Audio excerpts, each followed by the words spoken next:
For me, without getting into specifics, I had like a paralyzed patient, gunshot wound, couldn't really afford it, and had to straight cat himself.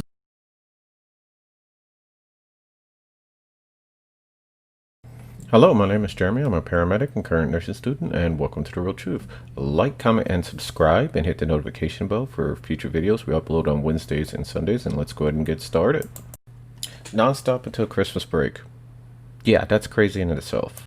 So when I say that it was non-stop, it's pretty much back to back to back to back classes until Christmas break, which was like a 2 week time span all the way in December.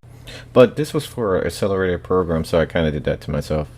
Learning about a crazy amount of meds, yeah, it was pretty much a good amount. This went into your ACE inhibitors, beta blockers, benzos, anticonvulsives, went into your antivirals, your vaccines, and that's just to name a few.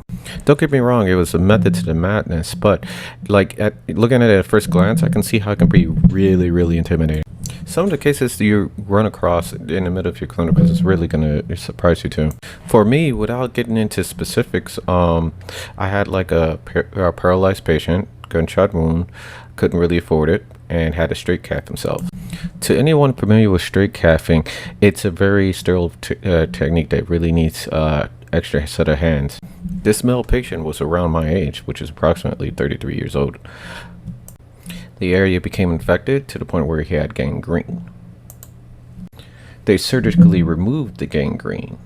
And because this man did not have insurance, they discharged him and pretty much gave him his ointment and told him to come back. When across the hall, they had a VIP patient that was there for 3 weeks. Come on. Yeah, that's the reality of it. So this guy basically deserved to lose his penis because he couldn't afford health care, and the other guy can pay it cash. Come on. Yeah, but it's the reality of our system. And this segues right into the next point right here. Healthcare in our country is ran like a business.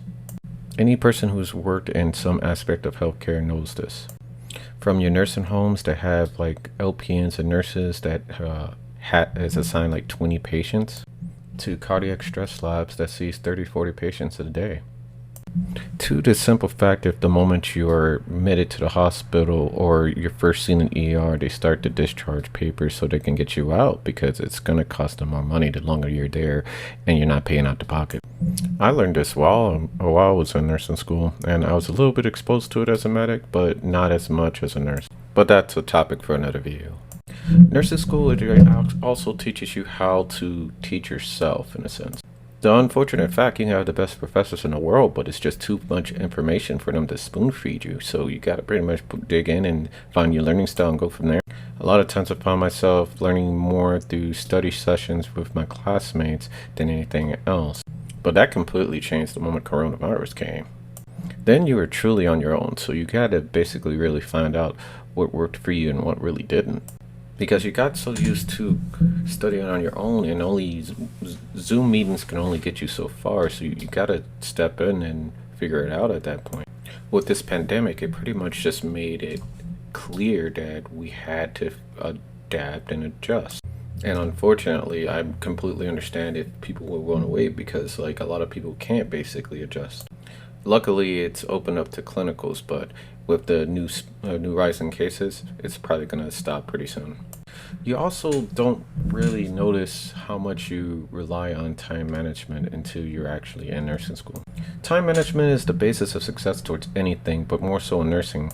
The non-stop, it's a double-edged sword. Yes, you have to basically do all these things, but it also reminds you that you got to give meds to a different room, this room, that room, got to feed the patient, got to turn the patient, got to check and see if they're incontinent. Organization's key with nursing, so because there are certain deadlines with medications, and certain medications have certain half lives, and you have to reach those deadlines.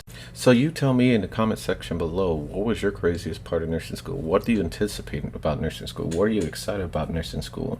Like, comment, and subscribe, and see you in the next video.